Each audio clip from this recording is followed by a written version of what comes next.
पौराणिक कथाओं के अनुसार पुरातन काल में एक विश्वनाथ नाम के एक ऋषि हुए जो कि पूर्ण रूप से प्रभु की पूजा में लीन रहने लगे थे। ऐसे में परिवार के लोगों को उनके वंश की चिंता हुई। यह परेशानी लेकर सभी उनके पास पहुंचे और गृहस्थ जीवन में वापस आने का निवेदन किया। हालांकि वह नहीं माने की, लेकिन उन्होंने जन्म मृत्यु से परे संतान प्राप्त के लिए देवराज इंद्र की पूजा की। इंद्र प्रसन्न हुए तो लेकिन ऐसी संतान का आशीर्वाद देने में असमर्थ जाहिर की। जब इंद्रदेव से इच्छा मुताबिक संतान प्राप्त का आशीर्वाद नहीं मिला तो सिलाद मुनि ने शिव की पूजा की। उनके कठोर तप से शिव अत्यंत प्रसन्न हुए और स्वयं उनकी संतान के रूप में जन्म लेने की बात कही। कथा मिलती है कि एक दिन सिलाद मुनि खेत जोत रहे थे, तब उसे भूमि पर उन्हें एक बालक मिला। वह उसे घर ले आए और उसका नाम नंदी रखा। भगवान भोलेनाथ ने मित्र और वरुण नाम के दो मुनियों को नंदी के पास भेजा।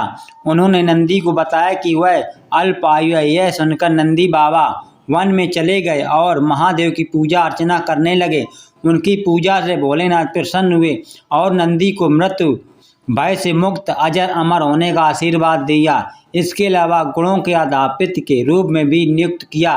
कथा मिलती है कि जब असुरों और देवताओं के बीच समुद्र मंथन चल रहा था और उसमें से विष निकला था, तब तो उसे शिव ने धारण किया था, लेकिन विष पान के दौरान कुछ बूंदें जमीन पर गिर गई थी और उन्हें नंदी ने अपनी जीभ से चाट लिया था। नंदी के इस भाव में भोले अत्यंत प्रसन्न हुए। उसके बाद भगवान ने नंदी को अपने सबसे बड़े भक्त की उपाधि दी। साथ ही उन्होंने कहा कि जो शक्तियाँ उनकी हैं वह नंदी की भी हैं। भोलेनाथ की कृपा पाने को ज्ञान स्वरूप तप और विष की बूंदें को चाटने की पवित्रता नंदी बाबा की महिमा को और भी बढ़ा देती है। भोले बाबा ने नंदी को यह आशीर्वाद दिया था कि उनकी पूजा से पहले नंदी की पूजा की जाएगी।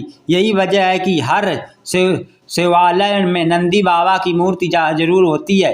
यही नहीं, वह भी मान्यता है कि यदि आपको भोलेनाथ से कुछ मांगना है और अपने नंदी बाबा के कानों में सच्ची श्रद्धा, पवित्रता और अटूट निष्ठा से अपनी बात कर दी तो वह भोलेनाथ तक जरूर अर्जी पहुंचा देते हैं। यही नहीं, शिव जी भी मुराद पूरी करते हैं।